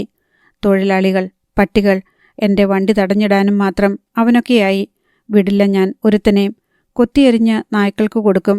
ആജ്ഞ കാത്ത് അംഗരക്ഷകർ ഏറെയുണ്ടായിരുന്നു അവിടെ. 4 നായ്ക്കൾ കണ്ണും വയ്ക്കാതെ റാവുവിനെ തന്നെ നോക്കിയിരുന്നു. അവയുടെ നീണ്ട നാവുകൾ വെളിച്ചത്തിൽ ചോര പോലെ തിളങ്ങി. കുരങ്ങ് കൃഷ്ണ മുന്നിലേക്ക് നീങ്ങി നിന്നു. സാബ്, എവിടെ തുടങ്ങണം? ആരെയൊക്കെ തീർക്കണം? ഒരു വാക്ക് പറഞ്ഞാൽ മതി. മുരളും പോലെ ഒരു ശബ്ദം പുറപ്പെടുവിച്ചുകൊണ്ട് കലിംഗറാവു പുൽത്തകടിയിലെ ഫൈബർ കസേരകളിൽ ഒന്നിലിരുന്നു. 2 പരിചാരകർ അയാൾക്ക് മുന്നിലെ ടീപ്പോയിൽ മദ്യവും സോഡയും ഗ്ലാസുകളും കൊണ്ടുവച്ചു. അവൻ വരും കുരങ്ങേ, മഹിപാൽ. കാരണം വണ്ടികളുടെ RC ബുക്കിൽ എൻ്റെ പേരുണ്ടല്ലോ. അവൻ അങ്ങനെ വന്നാൽ ജീവനോടെ തിരിച്ചു പോകരുത്. ഇല്ല. കുരങ്ങ് കൃഷ്ണ കലിംഗ റാവുവിൻ്റെ ഗ്ലാസ്സിലേക്ക് മദ്യം പകർന്നുകൊടുത്തു. അയാളത് സോഡ ചേർക്കാതെ എടുത്തു വിഴുങ്ങി. ഈ സമയത്ത് ചാമ്പ്യൻ റീഫ് മൈനിന് മുന്നിലേക്ക് കേന്ദ്രസേനയുടെ ഒരു സംഘം എത്തി. അവർ കണ്ടെയ്നറുകൾ ഏറ്റെടുത്തു. കളക്ടറോടും SP-യോടും പട്ടാള ഓഫീസർ സഹായം അഭ്യർത്ഥിച്ചു. കണ്ടെയ്നറുകളുടെ ഉടമസ്ഥനെ കണ്ടെത്താൻ. അതുകേട്ടതും മഹിപാൽ യാദവ് പോലീസിന്റെ ബസ്സിലേക്ക് കയറി. തല കുമ്പിട്ടിരിക്കുകയായിരുന്നു മുസൂരി കൃഷ്ണമൂർത്തിയും ശിവരാമണ്ണയും. മഹിപാൽ അവർക്കെതിരെയുള്ള സീറ്റിലിരുന്നു. നിങ്ങൾക്ക് മാപ്പുസാക്ഷികളായി രക്ഷപ്പെടാൻ ഞാനൊരു മാർഗം പറഞ്ഞു തരാം. ഇരുവരും പ്രതീക്ഷയോടെ തലയുയർത്തി. നിങ്ങൾ ചോദിക്കുന്നതെന്തും ഞാൻ തരാം. ഞങ്ങളെ രക്ഷിക്കണം, മുസൂരി കൃഷ്ണമൂർത്തി യാചിച്ചു. അതേക്കുറിച്ച് പിന്നീട് ചിന്തിക്കാം. എനിക്ക് ആദ്യം അറിയേണ്ടത് ഈ ലോറികൾ ആരുടെയാണെന്ന. ഇരുവരും ഒന്ന് ഞെട്ടുന്നത് മഹിപാൽ കണ്ടു. പറഞ്ഞോളൂ, അയാൾ പ്രോത്സാഹിപ്പിച്ചു. കലിംഗ റാവുവിൻ്റെയാണ്, ശിവരാമണ്ണ അറിയിച്ചു. അയാളുടെ ഭീഷണിക്ക് മുന്നിൽ ഞങ്ങൾക്ക് വഴങ്ങാതെ തരമില്ലായിരുന്നു. ഭയം കൊണ്ട് മാത്രമാ സാറേ ഇതിനൊക്കെ ഞങ്ങൾ സമ്മതിച്ചത്. മഹിപാൽ അമർത്തി മൂളി. അയാളുടെ കണ്ണുകൾ കുറുകി. ഈ പറയുന്നതൊന്നുമല്ല സത്യമെന്ന് എനിക്കറിയാം. സത്യം സത്യം പോലെ ഏറ്റുപറഞ്ഞാലേ നിങ്ങൾക്ക് രക്ഷപ്പെടാനാവൂ. അയാളുടെ തന്നെയാ സാറേ വണ്ടികൾ, മുസൂരി കൃഷ്ണമൂർത്തി തറപ്പിച്ചു പറഞ്ഞു. ആവാം, പക്ഷേ ഈ കച്ചവടത്തിൽ നിങ്ങൾക്കുള്ള ലാഭം? ഇരുവർക്കും ഉത്തരമില്ല. മഹിപാൽ തുടർന്നു. എനിക്കറിയാം, കോടികളുടെ സ്വർണ്ണപ്പാറകളാ വണ്ടിയിൽ. അതിൻ്റെ 1/3 ഭാഗമെങ്കിലും നിങ്ങൾക്ക് കിട്ടില്ലേ? അവർ വീണ്ടും തലകുനിച്ചു. മഹിപാൽ പോലീസ് വാഹനത്തിൽ നിന്നിറങ്ങി കളക്ടറോട് വിവരം പറഞ്ഞു. എങ്കിൽ ഒന്നും നോക്കണ്ട മഹിപാൽ, കലിംഗ റാവുവിനെ പിടിച്ചോളൂ. Thank you sir. ആ ലോറികളിലെ ഡ്രൈവർമാർ എവിടെ? കളക്ടർ തിരക്കി. ജനം വണ്ടി തടഞ്ഞപ്പോഴേക്കും അവർ ഇറങ്ങി ഓടിക്കളഞ്ഞു. കൂടുതൽ പോലീസ് എത്താൻ മഹിപാൽ നിർദ്ദേശിച്ചു. തുടർന്ന് 10 മിനിറ്റിനുള്ളിൽ അവർ കലിംഗ റാവുവിനെ തേടി പുറപ്പെട്ടു. 2 ബസ്സുകൾ നിറയെ പോലീസ്. ഏറ്റവും മുന്നിൽ SP മഹിപാൽ യാദവിൻ്റെ ജീപ്പ്. റോഡുകൾ തീർത്തും വിജനം. ചോളപ്പാടങ്ങൾക്ക് നടുവിലൂടെയായിരുന്നു കലിംഗ റാവുവിൻ്റെ ബംഗ്ലാവിലേക്കുള്ള പാത. ചോളച്ചെടികളെ വാഹനങ്ങളുടെ വെളിച്ചം തൊട്ടുഴിഞ്ഞു. അകലെ ഉത്സവപ്പറമ്പിനെ അനുസ്മരിപ്പിക്കും വിധം കലിംഗ റാവുവിൻ്റെ ബംഗ്ലാവിലെ വെളിച്ചം കാണാമായിരുന്നു. മഹിപാൽ യാദവ് തുകലുറയിലെ റിവോൾവറിനു മീതെ ഒന്ന് കൈവച്ചു. അടുത്ത നിമിഷം ജീപ്പ് ഒന്ന് പാളി. വെള്ളയന് നിയന്ത്രിക്കാൻ കഴിയും മുൻപ് അത് ചോളക്കാട്ടിലേക്ക് പാഞ്ഞിറങ്ങി. അതേനേരം തൊട്ടു പിന്നിൽ വന്ന പോലീസ് വാഹനത്തിൻ്റെ ടയർ ഭയങ്കര ശബ്ദത്തോടെ പൊട്ടിത്തെറിച്ചു. വെട്ടിത്തിരിഞ്ഞ വണ്ടി റോഡിന് കുറുകെ നിന്നു. പോലീസുകാർ നിലവിളിച്ചു പോയി. ഏറ്റവും പിന്നിൽ വന്ന പോലീസ് വണ്ടിയും അതോടെ റോഡിൽ കുടുങ്ങി. മഹിപാൽ യാദവ് ചോളച്ചെടികളെ വകഞ്ഞു മാറ്റി പുറത്തേക്ക് ചാടി. വണ്ടികളുടെ ലൈറ്റ് അണയ്ക്കരുത്. അപകടം മണത്തറിഞ്ഞ അയാൾ വിളിച്ചു പറഞ്ഞു. പോലീസുകാർ പെട്ടെന്ന് ആയുധങ്ങളുമായി റോഡിലേക്കിറങ്ങി. റോഡിൽ അള്ളു വിതറിയിരിക്കുന്നത് അവർ കണ്ടു. അവർ അത് നീക്കം ചെയ്തു. തങ്ങളുടെ വരവ് കലിംഗ റാവു മുൻകൂട്ടി അറിഞ്ഞിരിക്കുന്നു. മഹിപാലിന് ഉറപ്പായി. പെട്ടെന്ന് കണ്ടു, ഹെഡ്ലൈറ്റുകളിൽ അഗ്നി എരിച്ചുകൊണ്ട് കലിംഗ റാവുവിൻ്റെ വീട്ടിൽ നിന്ന് ഒരു വാഹനം പുറത്തേക്ക് വരുന്നു. നേരെയുള്ള റോഡിലൂടെ അത് പാഞ്ഞെടുക്കുന്നു. മഹിപാൽ യാദവ് പോലീസുകാർക്ക് ജാഗ്രതാ നിർദ്ദേശം നൽകി. പാഞ്ഞെത്തിയ വാഹനം 15 അടി അകലത്തിൽ നിന്നു. മൂടിയില്ലാത്ത ഒരു ജീപ്പ്, അതിൽ നിറയെ ആയുധധാരികൾ. വാഹനങ്ങളുടെ വെളിച്ചത്തിൽ അവരെ മഹിപാൽ വ്യക്തമായി കണ്ടു. 12ഓളം പേർ. ജീപ്പിൽ നിന്ന് ഇറങ്ങി വന്ന് കുരങ്ങ് കൃഷ്ണ ബോണറ്റിൽ കയറി ഹെഡ്ലൈറ്റുകൾക്ക് മധ്യേയിരുന്നു. എടാ, മഹിപാൽ യാദവ് ഒച്ചയുയർത്തി. നമസ്കാരം സാർ. കയ്യിലിരുന്ന പിസ്റ്റൾ ചേർത്ത് പിടിച്ച് കുരങ്ങ് കൃഷ്ണ തൊഴുതു. അവൻ കലിംഗ റാവു എവിടെ ഒളിച്ചിരിക്കുവാടാ? മുന്നോട്ട് നീങ്ങാനാഞ്ഞു മഹിപാൽ. അവിടെ നിൽക്കണം സാർ, കുരങ്ങ് പറഞ്ഞു. സ്നേഹത്തോടെ ഞങ്ങളുടെ സാബിൻ്റെ ആതിഥ്യം സ്വീകരിക്കാനാണെങ്കിൽ നിങ്ങൾക്ക് വരാം. ആരും തടയില്ല. ഈ നിൽക്കുന്ന പോലീസുകാരടക്കം എല്ലാവർക്കും കൈനിറയെ പാരിതോഷികം നൽകി ഒന്നാന്തരം ഭക്ഷണവും കഴിപ്പിച്ചിട്ടേ ഞങ്ങൾ വിടൂ. മഹിപാലിൻ്റെ കണ്ണുകൾ കത്തി. റാസ്കൽ, അല്ലെങ്കിലോടാ? 100% ഞങ്ങൾ തിരിച്ചടിക്കും. പാഴാക്കുന്ന ഓരോ ബുള്ളറ്റിനും നിങ്ങൾ സർക്കാരിനോട് കണക്ക് ബോധിപ്പിക്കേണ്ടി വരും. വീഴുന്ന ഓരോ ശവങ്ങൾക്കും വിശദീകരണവും കൊടുക്കണം. എന്നാൽ ഞങ്ങൾക്കത് വേണ്ട. മേലേക്കും താഴേക്കും നോക്കുക പോലും വേണ്ട. അല്ലെങ്കിൽ സാറൊന്ന് പരീക്ഷിച്ചു നോക്ക്. മഹിപാൽ യാദവ് പതറി. എങ്കിലും പറഞ്ഞു. വെറുതെ ഉമ്മാക്കി പറഞ്ഞ് ഞങ്ങളെ തടയാൻ നോക്കണ്ടടാ. കലിംഗ റാവുവിനെ സ്റ്റീൽ വളയണിയിച്ച് കൊണ്ടുപോകാനാ ഞങ്ങൾ വന്നിരിക്കുന്നത്. അങ്ങനെ തന്നെ ചെയ്തിരിക്കും. കുരങ്ങ് കൃഷ്ണ പല്ലിളിച്ചു. ഞങ്ങളുടെ സാബിനെ നിങ്ങൾക്കൊന്ന് കാണണമെങ്കിൽ പോലും നേരം പുലരണം. അത് വേണ്ടെന്ന് ഞാൻ കാണിച്ചു തരാമെടാ. മഹിപാൽ അയാൾക്ക് നേരെ റിവോൾവർ ചൂണ്ടി. വീഴുന്ന ശവങ്ങളുടെ കണക്ക് ബോധിപ്പിക്കാൻ ഞാൻ തീരുമാനിച്ചു കഴിഞ്ഞടാ. അതിനെൻ്റെ കാക്കി ഉപേക്ഷിക്കേണ്ടി വന്നാൽ പോലും. പെട്ടെന്ന് കുരങ്ങ് കൃഷ്ണ ഒരു വിസിലെടുത്തു. അന്തരീക്ഷത്തിൽ അതിൻ്റെ ശബ്ദം മുഴങ്ങി. പൊടുന്നനെ റോഡിനിരുവശത്തും ചോളക്കാടുകൾ ഒലിഞ്ഞു. സകലരും ഞെട്ടിത്തിരിഞ്ഞു. കിടുങ്ങിപ്പോയി പോലീസ് സംഘം. ചെന്നായ്ക്കളെപ്പോലെ ചാടി വരുന്ന നൂറുകണക്കിന് വരയൻ പട്ടികൾ. വാഹനങ്ങൾക്കും പോലീസിനും ചുറ്റും അവ ഒരു വലയമായി. നായ്ക്കളുടെ രക്തവർണ്ണമുള്ള നാവുകളും വജ്രത്തിളക്കമുള്ള കണ്ണുകളും പോലീസിനെ ഭയചകിതരാക്കി. ഒരിക്കൽ കൂടി ഞാൻ വിസിലടിച്ചാൽ 2 സെക്കൻഡിനകം ഇവറ്റ നിങ്ങളെ കടിച്ചു കീറും. കുരങ്ങ് കൃഷ്ണ അട്ടഹസിച്ചു. ഏതു നിമിഷവും മുന്നോട്ട് കുതിക്കാൻ പാകത്തിലാണ് അവയുടെ നിൽപ്പെന്ന് മഹിപാൽ യാദവും തിരിച്ചറിഞ്ഞു. നായ്ക്കൾ കിതയ്ക്കുന്ന ശബ്ദം ഒരു കാറ്റുപോലെ അവിടെ തങ്ങി നിന്നു. സാറേ, പ്രകോപനമുണ്ടാക്കിയാൽ കുഴപ്പമാ, വെള്ളയൻ മഹിപാലിനോട് അടക്കം പറഞ്ഞു. അയാൾ ഒന്ന് മൂളി. പെട്ടെന്ന് മഹിപാൽ സെൽഫോൺ എടുത്ത് ആരെയോ വിളിച്ചു. എന്നാൽ കോൾ പോയില്ല. അയാൾ നെറ്റിച്ചുളിച്ചു. കുരങ്ങ് കൃഷ്ണ അത് കണ്ട് വിളിച്ചു പറഞ്ഞു, നിങ്ങൾ ശരിക്കും പെട്ടുപോയി സാർ. 100 മീറ്റർ ചുറ്റളവിൽ മൊബൈൽ വർക്ക് ചെയ്യില്ല. ഞങ്ങൾ ജാമർ ഉപയോഗിച്ചിരിക്കുകയാണ്. അയാൾ ജീപ്പിൽ നിന്ന് വയർലെസ്സിൻ്റെ രൂപത്തിലുള്ള ഒരു ചെറിയ ഉപകരണം ഉയർത്തിക്കാട്ടി. അതിൽ പച്ചയും ചുവപ്പും മിന്നുന്നത് മഹിപാലും മറ്റും കണ്ടു. ഇനി ജാമർ പരിധിക്ക് പുറത്തുപോയി വിളിക്കാമെന്ന് കരുതിയാൽ നായ്ക്കൾ നിങ്ങളെ വിടില്ല. ഇവറ്റകളെ മുഴുവൻ വെടിവെച്ച് വീഴ്ത്തിയിട്ട് പോകാനും കഴിയില്ല. കാരണം ഒന്നിനെ വെടിവെക്കുമ്പോഴേക്കും 9 എണ്ണം നിങ്ങളെ കടിച്ചു കീറും. ജീവിതത്തിൽ ആദ്യമായി ഇത്തരമൊരു തോൽവി ഏറ്റുവാങ്ങുകയാണെന്ന് മഹിപാൽ യാദവ് പറഞ്ഞു. ഒരിക്കൽ തോറ്റിട്ടുണ്ട്. അത് പക്ഷേ ശത്രുക്കൾ തന്നെ ചതിയിൽ വീഴ്ത്തിയപ്പോഴാണ്. സർ, കുരങ്ങ് കൃഷ്ണ പിന്നെയും പറഞ്ഞു, കലിംഗറാവു സാർ നിങ്ങൾക്കുള്ള എല്ലാ ബഹുമാനവും തന്ന് ബംഗ്ലാവിൽ കാത്തിരിക്കുന്നുണ്ട്. ആയുധങ്ങൾ ഈ വാഹനത്തിൽ സൂക്ഷിച്ചിട്ട് നിങ്ങൾക്ക് വരാം. നല്ല സുഹൃത്തുക്കളാവാം. എന്തു പറയുന്നു? മഹിപാൽ യാദവ് ഒന്ന് ചിരിച്ചു. തീർച്ചയായും ഞാൻ വരുമട കുരങ്ങേ. അതുപക്ഷേ നിന്റെ സാബിൻ്റെ ആതിഥ്യം സ്വീകരിക്കാനല്ല, അവൻ്റെ ചങ്കിൽ ബുള്ളറ്റുകൾ കൊണ്ട് തുലാഭാരം നടത്താൻ. ഒരുപാട് കാലമായി മനസ്സിലടക്കുന്ന കണക്കുകളുടെ കെട്ടഴിച്ചു നിരത്താൻ. അയാളുടെ ശബ്ദം കൂടുതൽ കനത്തു. നീ ചെന്ന് അവനോട് പറ, മഹിപാൽ യാദവ് ഇവിടെ നിന്ന് പിന്തിരിഞ്ഞു പോകണമെങ്കിൽ അവനെ കയ്യിൽ കിട്ടിയിട്ടേ ഉള്ളെന്ന്. പറഞ്ഞതും അയാൾ ഒരു സിഗ്നൽ നൽകി. മിന്നൽ വേഗത്തിൽ പോലീസ് സേന ബസ്സുകളുടെ ലാഡറിലും ഇരുമ്പ് നെറ്റുകളിലും തൂങ്ങി ബസ്സിന് മുകളിലേക്ക് ഉയർന്നു. കുരങ്ങ് കൃഷ്ണ വിസിലടിച്ചു. നായ്ക്കൾ കുതിച്ചു ചാടി. 1-2 പോലീസുകാരുടെ കാലിൽ കടിയേറ്റു. പാൻസും ഷൂസും കീറിയതേയുള്ളൂ. ഇനി നോക്കിക്കോടാ കളി. പോലീസ് സേനയുടെ തോക്കുകൾ മുഴുവൻ ജീപ്പിൽ വന്നവരെ ഉന്നം വെച്ചു. കുരങ്ങും സംഘവും പതറി. മഹിപാൽ യാദവ് ബസ്സിന് മുകളിൽ നിന്ന് ഡ്രൈവറുടെ ഭാഗത്തെ ഡോറിന് മീതെ കൂടി സീറ്റിലേക്ക് നൂർന്നിറങ്ങി. പോലീസുകാർക്ക് ജാഗ്രതാ നിർദ്ദേശം നൽകിയിട്ട് റോഡിൽ കുറുകെ കിടന്ന ബസ് സ്റ്റാർട്ട് ചെയ്തു. ലൈറ്റുകൾ കത്തിച്ചിട്ടിരുന്നതിനാൽ 2ാമത്തെ ശ്രമത്തിനാണ് എഞ്ചിൻ മുരണ്ടത്. ഗിയർ ചേഞ്ച് ചെയ്ത് സ്റ്റിയറിംഗ് വീൽ വെട്ടിത്തിരിച്ചുകൊണ്ട് അയാൾ ആക്സിലേറ്റർ ഞെരിച്ചു. ഒരു ടയർ തകർന്നു പോയിരുന്നതിനാൽ വണ്ടി ഒരു വശം ചെരിഞ്ഞ് ജീപ്പിന് നേരെ പാഞ്ഞു. വീൽ ഡിസ്ക് തറയിൽ ഉരഞ്ഞ് തീപ്പൊരികൾ ചിതറി. അടുത്തു വരുന്ന അപകടം കണ്ട് കുരങ്ങ് കൃഷ്ണയും കൂട്ടരും എന്തോ വിളിച്ചലറി. നായ്ക്കൾ റോഡിൽ നിന്ന് ഇരുവശത്തേക്കും ചാടി. അധ്യായം 15. ഡേയ്, കുരങ്ങ് കൃഷ്ണ ജീപ്പിൻ്റെ ബോണറ്റിൽ നിന്ന് ചാടി എഴുന്നേറ്റു. അയാൾക്ക് പക്ഷേ തറയിൽ ചാടാനുള്ള അവസരം കിട്ടിയില്ല. അതിനു മുൻപ് പോലീസിൻ്റെ ബസ് ജീപ്പിൽ ചെന്ന് ഇടിച്ചു കഴിഞ്ഞിരുന്നു. ബസിൻ്റെ മുകളിൽ അള്ളിപ്പിടിച്ചിരുന്ന പോലീസുകാർ ലൈറ്റിൻ്റെ വെളിച്ചത്തിൽ കണ്ടു. ഗുണ്ടകൾ പാവകളെപ്പോലെ ചിതറിപ്പറക്കുന്നു. ചിലർ റോഡിൽ വീണു. ചിലർ ചോളത്തോട്ടത്തിലേക്ക് തെറിച്ചു വീണു. ബസിൻ്റെ ഇരമ്പലിനൊപ്പം ഗുണ്ടകളുടെ ആർത്തനാദങ്ങൾ. SP മഹിപാൽ യാദവ് ബസ് നിർത്തിയില്ല. ആക്സിലേറ്റർ പൂർണ്ണമായും അമർത്തി. ബോണറ്റ് വളഞ്ഞു ചുളുങ്ങിയ ജീപ്പുമായി ബസ് മുന്നോട്ടു പോയി. റോഡിൽ വീണ ഗുണ്ടകൾ വല്ല വിധേനയും ഉരുണ്ടുമാറി. ഓടാതട, നെഞ്ചു വിരിച്ച് നിന്ന് കാണിക്ക്, മഹിപാൽ അട്ടഹസിച്ചു. ബസിൻ്റെ വീൽ ഡിസ്ക് തറയിലുരഞ്ഞ് തീപ്പൊരികൾ ചിതറിക്കൊണ്ടിരുന്നു.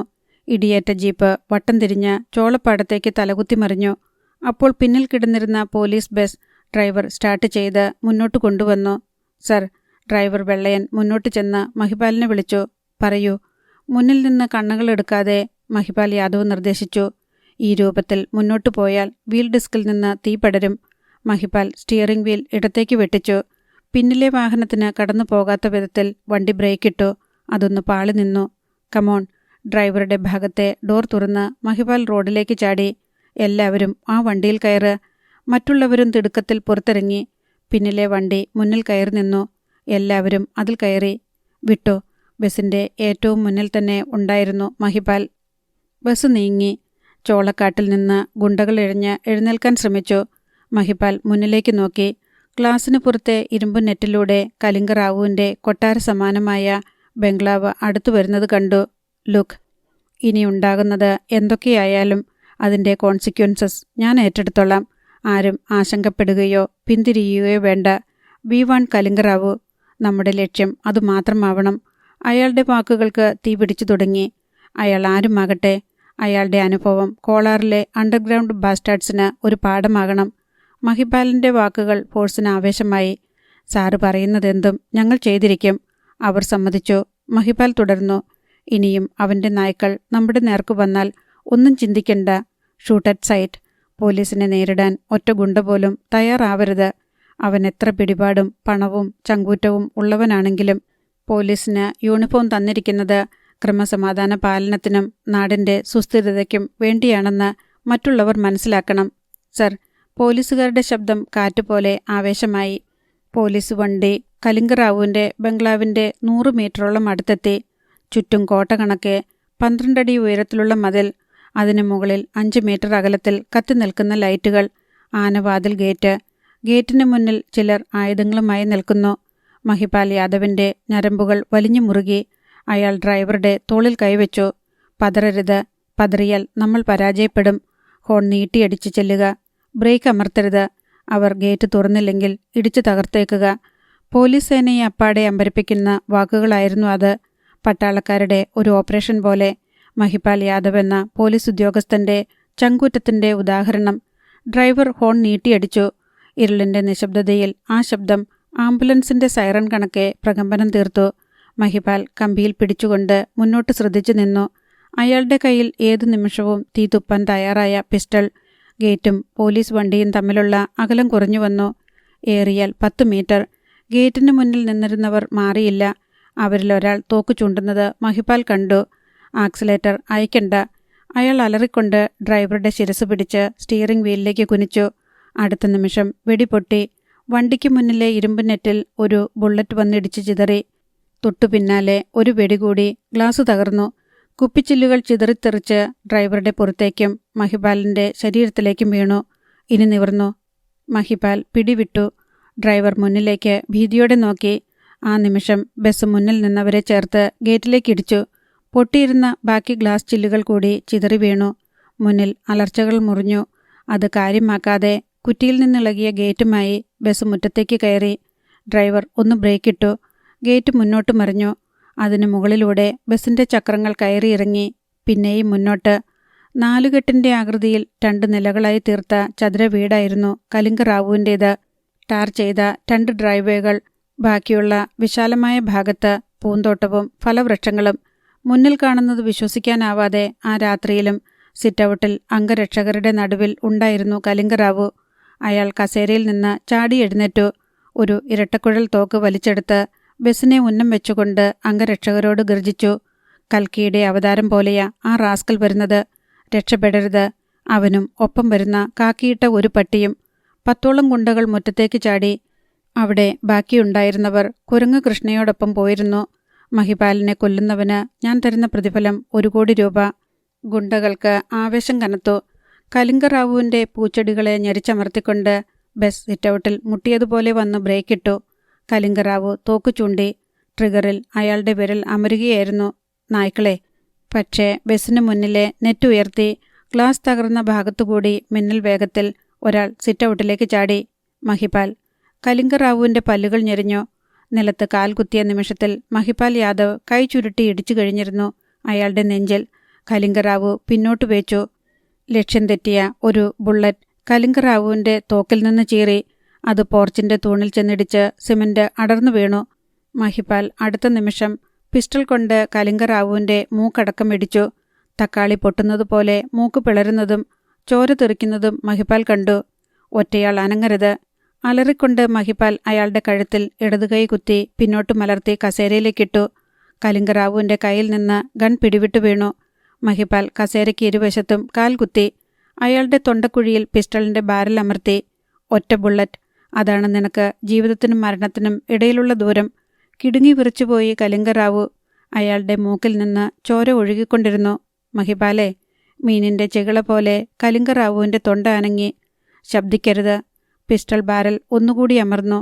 ഗുണ്ടകൾ ശരിക്കും പതറിപ്പോയി. അപ്പോഴേക്കും ബസ്സിൽ നിന്ന് ചാടിയിറങ്ങിയ പോലീസുകാർ അവരെ വളഞ്ഞു. പോലീസുകാരിൽ ഒരാൾ പെട്ടെന്ന് കൈ ചൂണ്ടി. അതാ. മറ്റുള്ളവർ തിരിഞ്ഞു നോക്കി. നേരത്തെ തങ്ങളെ വളഞ്ഞ വരയൻ നായ്ക്കൾ. ഗേറ്റിലൂടെ അവ കൂട്ടമായി പാഞ്ഞു വരുന്നു. മഹിപാൽ തോളിന് മുകളിലൂടെ തലതിരിച്ച് ഓർഡർ കൊടുത്തു. ഫയർ. പോലീസുകാരുടെ തോക്കുകൾ ഗർജിച്ചു. മുന്നിൽ വന്ന നായ്ക്കൾ മോങ്ങിക്കൊണ്ട് പിടഞ്ഞു വീണു. മറ്റുള്ളവ പ്രാണരക്ഷാർത്ഥം ചിതറിയോടി. പോലീസുകാർ ഗുണ്ടകളുടെ ആയുധങ്ങൾ പിടിച്ചുവാങ്ങി. കൈകൾ തലയ്ക്ക് പിന്നിൽ വയ്പ്പിച്ച് പുൽത്തകടിയിൽ മുട്ടുകാലിൽ നിർത്തി. മഹിപാൽ യാദവ് പിസ്റ്റൾ മാറ്റിക്കൊണ്ട് കലിംഗ റാവുവിനോട് പറഞ്ഞു, താൻ കണ്ടോടാ, ചങ്കൂറ്റത്തിൻ്റെയും നീതിയുടെയും മുന്നിൽ ഗുണ്ടകളും നായ്ക്കളും ഒന്നുമല്ലാതായത്. ഇതാടാ ലോകം. നിനക്ക് ജീവിക്കണമെങ്കിൽ ചുറ്റും കാവൽക്കാർ വേണം. അതില്ലാതായാൽ നീ വെറും വട്ടപൂജ്യം. മഹിപാൽ. കലിംഗ റാവുവിൻ്റെ അടഞ്ഞ ശബ്ദം. എന്തിൻ്റെ പേരില നീ ഈ അതിക്രമങ്ങളൊക്കെ കാട്ടിയത്? ഇപ്പോൾ വന്നതിന് ഒരു കാരണമുണ്ട്. നിന്റെ പേരിലുള്ള ലോറികളിലെ സ്വർണ്ണപ്പാറകൾ. അത് യാദൃച്ഛികം മാത്രം. എന്നാൽ പ്രശ്നം ഇത്രയും വഷളാക്കിയത് മറ്റൊന്നാ. ഞങ്ങളെ വഴിയിൽ തടഞ്ഞ് നീ ഗുണ്ടകളെയും നായ്ക്കളെയും കൊണ്ട് ആക്രമിച്ചില്ലേ? അതുതന്നെ. ഒന്ന് നിർത്തിയിട്ട് മഹിപാൽ തുടർന്നു. പക്ഷേ ഇതൊന്നും ഉണ്ടായില്ലെങ്കിലും ഞാൻ ഇങ്ങോട്ട് വന്നേനെ. നീയൊന്ന് ഓർത്തു നോക്ക്. 3-4 വർഷം പഴക്കമുള്ള കാര്യമാ. അന്ന് രുദ്രേഷ് ഗൗഡയുടെയും തിമ്മക്കയുടെയും ആളുകൾ ചേർന്ന് എന്നെ തല്ലിച്ചതച്ച് ഉപേക്ഷിച്ചത്. അതിനുശേഷം നീയും വന്നു. അല്പമെങ്കിലും പ്രാണൻ എന്നിൽ അവശേഷിച്ചിട്ടുണ്ടെങ്കിൽ അതെടുക്കാൻ, എന്നിട്ടത് മറ്റുള്ളവരുടെ അക്കൗണ്ടിലാക്കാൻ. ആ സമയത്ത് നീ എന്നോട് ചെയ്തത് എന്തൊക്കെയാണെന്ന് ഓർക്കുന്നോടാ? വെള്ളത്തിനു വേണ്ടി യാചിച്ച എൻ്റെ വായിലേക്ക് നീ മൂത്രമൊഴിച്ചത് മറന്നുപോയോ? നായിൻ്റെ മോനെ, അന്നേ ഞാൻ മനസ്സിൽ കുറിച്ചിട്ടതാടാ ഇങ്ങനെയൊരു നിമിഷം. പിസ്റ്റൾ ഇടം കൈയിലേക്ക് മാറ്റിയിട്ട് മഹിപാൽ വലം കൈയുടെ അകവും പുറവും കൊണ്ട് അയാളുടെ ഇരു കവിളുകളിലും മാറി മാറി അടിച്ചു. മഹിപാലെ. പെട്ടെന്ന് പല്ല് കടിച്ചുകൊണ്ട് കലിംഗ റാവു തിരക്കി. നീ മരിക്കാൻ തീരുമാനിച്ചു അല്ലേടാ? അതേടാ. അയാൾ തലയാട്ടി. നിന്നെയൊക്കെ കൊന്നിട്ട് മരിക്കാനാണ് യോഗമെങ്കിൽ അതിലെനിക്ക് കുറ്റബോധമോ പ്രയാസമോ ഇല്ല. കലിംഗ റാവു പുറം കൈകൊണ്ട് മുഖത്തെ ചോര തുടച്ചു. പക്ഷേ നിന്റെ മരണം വളരെ ക്രൂരമായിരിക്കും. അഥവാ നീ എന്നെ കൊന്നാൽ അവൻ വരും, എൻ്റെ മകൻ, നിന്നെ കൊല്ലാൻ മാത്രം. മഹിപാൽ ചിരിച്ചു. അവൻ വരണം. നിന്റെ അതേ ഗുണങ്ങളാണ് അവനെന്നും ഞാൻ കേട്ടിട്ടുണ്ട്. ഒന്ന് കാണാൻ എനിക്കും കൊതിയുണ്ടടാ. അടുത്ത നിമിഷം അകത്തുനിന്ന് ഒരു സ്ത്രീ ഓടി വന്നു. 50 വയസ്സ് വരുന്ന 100 കിലോ തൂക്കമുള്ള ഒരു മാംസപിണ്ഡം. മുന്നിലെ കാഴ്ച അവരെ ഞെട്ടിച്ചു. എടാ, നീ ആരാ? ആരോടാ ഇങ്ങനെ ചെയ്യുന്നതെന്ന് അറിയാമോ? അവൾ ചീറി. ഓ, തമ്പുരാട്ടി അകത്തുണ്ടായിരുന്നോ? സ്വന്തം അച്ഛനെ കൊന്നവൻ്റെ കൂടെ ചാടിപ്പോന്നവളാ നിങ്ങളെന്ന് ഞാൻ അറിഞ്ഞിട്ടുണ്ട്. പക്ഷേ കാണുന്നത് ഇപ്പോഴാ. കവിളടക്കം അടിയേറ്റതുപോലെ അവരൊന്ന് പൊളഞ്ഞു. എങ്കിലും നാവനക്കി. ഓഫീസർ, ഹോം മിനിസ്റ്റർ പോലും ഇദ്ദേഹത്തിൻ്റെ മുന്നിൽ ഇരിക്കാറില്ല. ഓഹോ, മഹിപാൽ പരിഹസിച്ചു. ഞാനും ഇരുന്നില്ലല്ലോ. പക്ഷേ മന്ത്രിയും ഞാനും തമ്മിൽ ഒരു വ്യത്യാസമുണ്ട് തള്ളേ. എനിക്ക് നട്ടലുണ്ട്. അയാൾക്ക് അത് കാണത്തില്ല. മഹിപാൽ കലിംഗ റാവുവിനെ വലിച്ചുപൊക്കി. നിങ്ങൾ എന്തിനുള്ള ഭാവമാ വിടാൻ? ആ സ്ത്രീ ഇടയ്ക്ക് കയറി. ദേ, സ്ത്രീകളെ തല്ലി എന്നുള്ള ഒരു പേരുദോഷം കൂടി എനിക്കുണ്ടാക്കിയേക്കരുത്. ഞാനൊന്ന് കൈവച്ചാൽ നിങ്ങളുടെ പൊഴിയാറായ പല്ലുകളൊന്നും പിന്നെ ബാക്കി കാണില്ല, ഓർത്തോ? അയാളുടെ ആ ഭാവത്തിനു മുന്നിൽ അവർ ഭയന്ന് പിന്നോട്ട് മാറി. മഹിപാൽ കലിംഗ റാവുവിനെ സിറ്റൗട്ടിൻ്റെ കൈവരിക്ക് മുകളിലൂടെ മുറ്റത്തേക്ക് മറിച്ചു. എന്നിട്ട് പോലീസുകാരോട് നിർദ്ദേശിച്ചു, ടേക്ക് ഹിം. അയാൾ പോലീസിൻ്റെ കൈകളിലായി. എന്നാൽ അടുത്ത നിമിഷം ഗേറ്റ് കടന്ന് 4-5 വാഹനങ്ങൾ പാഞ്ഞെത്തി. മഹിപാലിൻ്റെ നെറ്റി ചുളിഞ്ഞു. IG അടങ്ങുന്ന ഒരു സംഘം, ജില്ലാ ജഡ്ജിയും വക്കീലന്മാരും അടങ്ങുന്നത്. Mahipal, what is this? IG പരിഭ്രമത്തോടെ ചുറ്റും നോക്കി. കൃത്യമായ എക്സ്പ്ലനേഷൻ തരാം സാർ. മഹിപാൽ പതറിയില്ല. No explanation. ജഡ്ജി പെട്ടെന്ന് മുന്നോട്ട് വന്നു. ഒരു വക്കീലിൻ്റെ കയ്യിലിരുന്ന പ്രിന്റ് ചെയ്ത പേപ്പർ വാങ്ങി അതിലൊപ്പുവെച്ച് IG നീട്ടി. ഇത് റാവുവിൻ്റെ മുൻകൂർ ജാമ്യത്തിനുള്ള ഓർഡറാണ്. തുടർന്ന് ജഡ്ജി മഹിപാലിനെ തുറച്ചു നോക്കി. തൻ്റെ പേരിൽ ഞാൻ സ്വയം കേസെടുക്കുകയാണ്. അപ്പോൾ IG പറഞ്ഞു, മഹിപാൽ, തൻ്റെ ഔദ്യോഗിക ജീവിതത്തിലെ അവസാന ദിവസമാണിന്ന്. You are under suspension. മഹിപാലിൻ്റെ കണ്ണുകൾ കുറുകി. വാക്കാലുള്ള ഉത്തരവിനു മുന്നിൽ ഊരാനുള്ള തൊപ്പിയല്ല സാർ ഇത്. എനിക്ക് വേണ്ടത് നമ്പരും മുദ്രയും ഒപ്പമുള്ള ഓർഡറാ. അത് എൻ്റെ കയ്യിൽ കിട്ടുന്നതുവരെ ഞാൻ തന്നെയായിരിക്കും SP. മഹിപാൽ യാദവ് ജഡ്ജിക്ക് നേരെ തിരിഞ്ഞു. ജുഡീഷ്യറിയോടുള്ള എല്ലാ ബഹുമാനവും കൊടുത്തുകൊണ്ട് പറയുകയാ, സാറിന് ചേരുന്നത് ഈ കുപ്പായമല്ല. ജഡ്ജി വിളറിപ്പോയി. മഹിപാൽ, എൻ്റെ കേസ് തൻ്റെ കോടതിയിൽ വന്നാലല്ലേ എന്നെ തൂക്കിക്കൊല്ലാൻ വിധിക്കൂ? എൻ്റെ കോടതി പക്ഷേ ഞാനാണ്. വിചാരണയും വിധിയും ഇവിടെ തന്നെ. മഹിപാൽ തൻ്റെ നെഞ്ചിൽ തട്ടിക്കാണിച്ചു. ശേഷം ഐജിക്ക് നേരെ തിരിഞ്ഞു. സാറേ, എന്തൊക്കെ ചെയ്തിട്ടാ താനീ പദവിയിൽ വരെ വന്നതെന്ന് പലരും പറഞ്ഞിട്ടും ഞാൻ വിശ്വസിച്ചിരുന്നില്ല. ഇപ്പം ബോധ്യമായി. അയാൾ ആരെയും കൂസാതെ ഗേറ്റിലേക്ക് തലയുയർത്തിപ്പിടിച്ചു നടന്നു. മുഖത്ത് സേഫ്റ്റി ടാങ്കിലെ വെള്ളം തെറിച്ചതുപോലെ വിളറി നിന്നുപോയി ഐജി. വിടിനട. കലിംഗറാവു തന്നെ പിടിച്ചിരുന്ന പോലീസുകാരിൽ നിന്ന് മുക്തനായി. 1 മണിക്കൂർ കഴിഞ്ഞു. മഹിപാൽ യാദവ് ഫോൺ ചെയ്തതനുസരിച്ച് കാളിചരണാണ് ജീപ്പുമായി ചെന്ന് അയാളെ പിക്ക് ചെയ്തത്. വീട്ടിലേക്കല്ലേ സാർ? കാളി തിരക്കി. അല്ല, ഓഫീസിലേക്ക്. എൻ്റെ ലാപ്ടോപ്പും മറ്റ് അത്യാവശ്യ സാധനങ്ങളും അവിടെ നിന്ന് എടുക്കണം. അല്ലെങ്കിൽ അതൊക്കെ നഷ്ടപ്പെട്ടേക്കും. ശരി സാർ. കാളിചരൺ ആക്സിലേറ്റർ ഞെരിച്ചു. തിരക്കൊഴിഞ്ഞ റോഡിലൂടെ വെടിയുണ്ട പോലെ ജീപ്പ് പാഞ്ഞു. അതിനിടെ നേരത്തെ നടന്നതൊക്കെ മഹിപാൽ കാളിയോട് പറഞ്ഞു. അവൻ കിടുങ്ങി. സാർ, ഇനി എന്തൊക്കെ നടക്കും? എന്തും നടക്കട്ടെ, നമ്മൾ പതറരുത്. മഹിപാൽ അപ്പോഴും ചിരിച്ചു. കാളിചരണിൻ്റെ മനസ്സിൽ മഹിപാൽ ഒരു അത്ഭുതമായി മാറുകയായിരുന്നു. ആ നേരത്ത് മഹിപാൽ യാദവിൻ്റെ വീടിന് മുന്നിൽ ഏതാനും വാഹനങ്ങൾ ബ്രേക്കിട്ടു.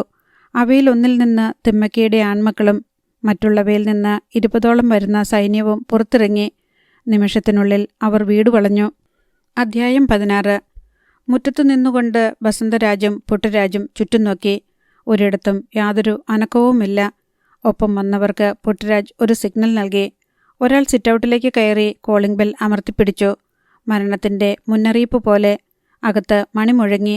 അയാൾ കൈയെടുത്തു. ആദ്യമുണർന്നത് മഹിപാൽ യാദവിൻ്റെ മാതാപിതാക്കളാണ്. അവർ ഇളയ മകനെ വിളിച്ചു. മോനെ, മഹി വന്നെന്ന് തോന്നുന്നു. ഞാൻ വാതിൽ തുറക്കാം അച്ഛാ. അവൻ കിടക്കയിൽ കൈ തപ്പി തൻ്റെ വടിയെടുത്തുകൊണ്ട് എഴുന്നേറ്റു. മൂവർക്കും കാഴ്ചയില്ലാത്തതിനാൽ എത്ര മണിയായെന്നൊന്നും അറിയില്ല. ക്ലോക്ക് മണിയടിക്കുമ്പോഴാണ് സമയം അറിയുന്നത്. ഇപ്പോൾ ക്ലോക്കിൻ്റെ ടിക് ടിക് ശബ്ദമേ കേൾക്കുന്നുള്ളൂ. അവൻ പുറത്തേക്ക് നടക്കാൻ ഭാവിച്ചപ്പോഴേക്കും പോലീസ് ഡ്രൈവർ വെള്ളയൻ്റെ ഭാര്യ വാതിൽക്കൽ വന്നു. സാറ് കിടന്നു, ഞാൻ ചെന്ന് വാതിൽ തുറക്കാം. ശിവരഞ്ജിനി ഹാളിലേക്ക് ചെന്ന് അവിടുത്തെ ലൈറ്റ് തെളിച്ചു. ഒരിക്കൽ കൂടി കോളിംഗ് ബെൽ അലറി. ദാ വരുന്നു സാറേ പറഞ്ഞുകൊണ്ട് അവൾ പെട്ടെന്ന് വാതിൽ തുറന്നു. എന്നാൽ സർപ്പദംശനം ഏറ്റതുപോലെ ശിവരഞ്ജിനി പിന്നോട്ട് മാറി. മുന്നിൽ അപകടകാരിയെന്ന് തോന്നിക്കുന്ന ഒരാൾ, അവർക്ക് പിന്നിൽ തിമ്മക്കിയുടെ ആൺമക്കൾ. അപകടം തിരിച്ചറിഞ്ഞ നിമിഷം ശിവരഞ്ജിനി വാതിൽ അടയ്ക്കാനാഞ്ഞു. എന്നാൽ മുന്നിൽ നിന്നവൻ ഒറ്റച്ചവിട്ട്. വാതിൽപ്പാളിയിലെ പിടിവിട്ട് ശിവരഞ്ജിനി തെറിച്ചുപോയി. പാളി ശക്തിയിൽ ഭിത്തിയിൽ ചെന്നിടിച്ചു. സർ, താഴെ കിടന്ന് ശിവരഞ്ജിനി നിലവിളിച്ചു. ആ ശബ്ദം വീടിൻ്റെ ഓരോ മുറിയിലും പ്രകമ്പനം തീർത്തു. വസന്തരാജും പുട്ടരാജും 2 ഗുണ്ടകളും അകത്തേക്ക് വന്നു. വീഴ്ചയിൽ ശിവരഞ്ജിനി ധരിച്ചിരുന്ന ഗൗണിൻ്റെ അഗ്രം മുട്ടോളം മേലേക്ക് മാറിയിരുന്നു. അവളുടെ ചന്ദന നിറത്തിലുള്ള കാലുകൾ കണ്ട് ഗുണ്ടകൾ ചൊടി നനച്ചു. അവൾ പെട്ടെന്ന് വസ്ത്രം വലിച്ചു താഴ്ത്തി. നിന്നെ കണ്ടാൽ 2 കുട്ടികളുടെ അമ്മയാണെന്ന് പറയത്തില്ലല്ലോടി. പുട്ടരാജ് ചിരിച്ചു. അതുകൊണ്ടാവും മഹിപാൽ ഇവിടെ കൊണ്ടുവന്ന് താമസിപ്പിച്ചിരിക്കുന്നത് അല്ലേ? ചീ, തോന്നിവാസം പറയരുത്.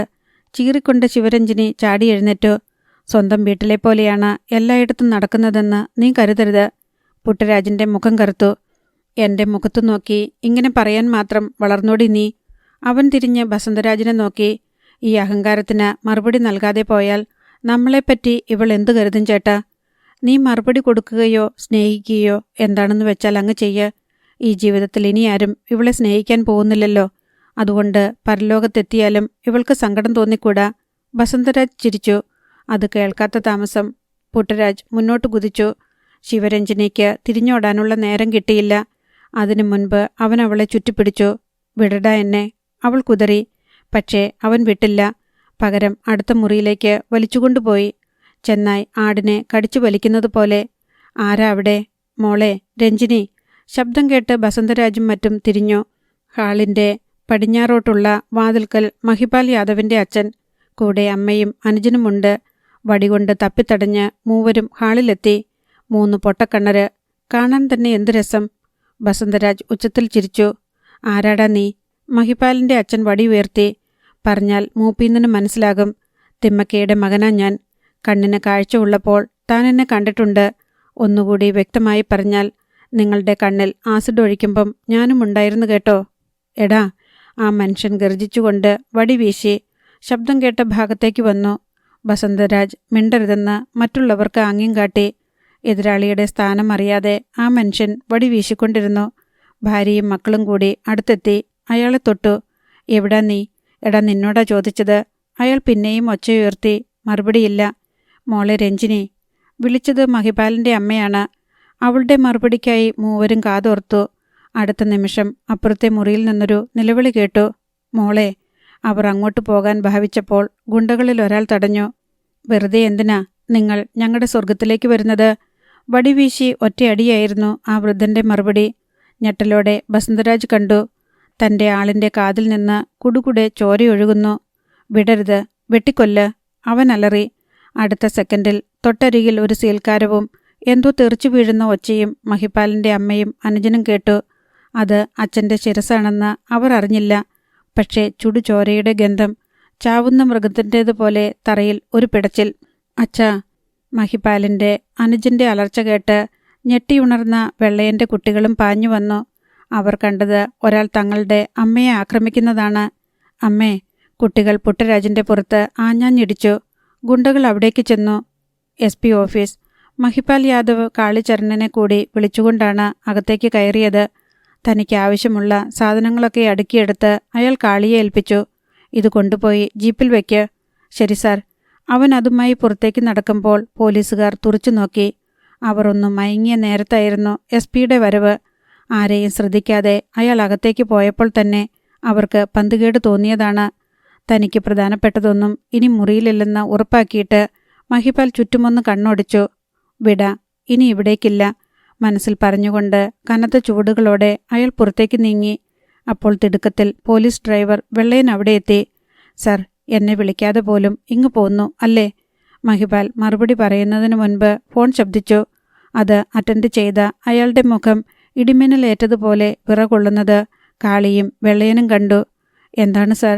വെള്ളയൻ തിരക്കി. ജീപ്പിൽ കയറ്, വേഗം, അലറും പോലെ പറഞ്ഞുകൊണ്ട് മഹിപാൽ ജീപ്പിലേക്കോടി. കാളിചരൺ ഡ്രൈവിംഗ് സീറ്റിലേക്ക് പറന്നു വീണു. എവിടേക്കാണ് സാർ? മിന്നൽ വേഗത്തിലാണ് അവൻ ജീപ്പ് സ്റ്റാർട്ട് ചെയ്തതും വെട്ടിത്തിരിച്ചതും. വീട്ടിലേക്ക്, ക്വിക്ക്. മഹിപാലിൻ്റെ ഒച്ചയിൽ തന്നെ അവർക്ക് അപകടം മണത്തു. വെള്ളയ.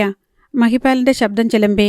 നമ്മൾ വീട്ടിലെത്തുമ്പോൾ ഒരിക്കലും ചിന്തിക്കാത്തത് വല്ലതുമാണ് കാണുന്നതെങ്കിൽ പോലും പതറരുത്. ആ ശബ്ദം പോലും വെള്ളയനെ അടിമുടി വിറപ്പിച്ചു. അയാളുടെ ഹൃദയം പെരുമ്പറയേക്കാൾ ഉച്ചത്തിൽ മുഴങ്ങാൻ തുടങ്ങി. ജീപ്പ് വീടിനോടടുക്കും തോറും അത് പിന്നെയും കൂടി. മഹിപാൽ ഫോണെടുത്ത് അവിടെ ഡ്യൂട്ടിയിലുണ്ടായിരുന്ന പോലീസുകാരെ വിളിച്ചു. അവരുടെ ഫോണുകൾ സ്വിച്ച് ഓഫ് ആയിരുന്നു. എല്ലാവരും അറിഞ്ഞുകൊണ്ടുള്ള ചതിയാണിതെന്ന് അയാൾക്ക് ബോധ്യമായി. കാളിചരൺ ചെന്ന വേഗത്തിൽ തന്നെ ഗേറ്റിലൂടെ ജീപ്പ് അകത്തേക്ക് കയറ്റി ബ്രേക്കിട്ടു. മുന്നിൽ തുറന്നു കിടക്കുന്ന വാതിൽ അത് കണ്ട് മഹിപാലിൻ്റെ ജീവൻ പകുതി പോയി. അയാൾ ചാടിയിറങ്ങി അകത്തേക്ക് കുതിച്ചു. മുന്നിലെ കാഴ്ചയിൽ ഒരു അദൃശ്യ ഭിത്തിയിൽ മുട്ടിയതുപോലെ അയാൾ നിശ്ചലനായി. പിന്നാലെ എത്തിയ കാളിചരണും വെള്ളയനും കണ്ടു. ഹാൾ നിറയെ ചോര. അതിനിടയിൽ 3 നിശ്ചല ശരീരങ്ങൾ. അതിൽ ഒന്നിന് ശിരസില്ല. അച്ഛൻ. മനസ്സ് വിണ്ടുകീറിയെങ്കിലും അയാൾക്ക് നിലവിളിക്കാനായില്ല. അയാൾ കട്ടിളയിൽ അള്ളിപ്പിടിച്ചു. കാളിചരൺ പെട്ടെന്ന് മഹിപാലിനെ താങ്ങി. സർ. രഞ്ജിനി, മക്കളെ. വെള്ളയനകത്തേക്ക് പാഞ്ഞു. ഹാളിന് അപ്പുറത്തെ മുറിയിൽ വെള്ളയൻ്റെ അലർച്ച അവിടെ പ്രകമ്പനം തീർത്തു.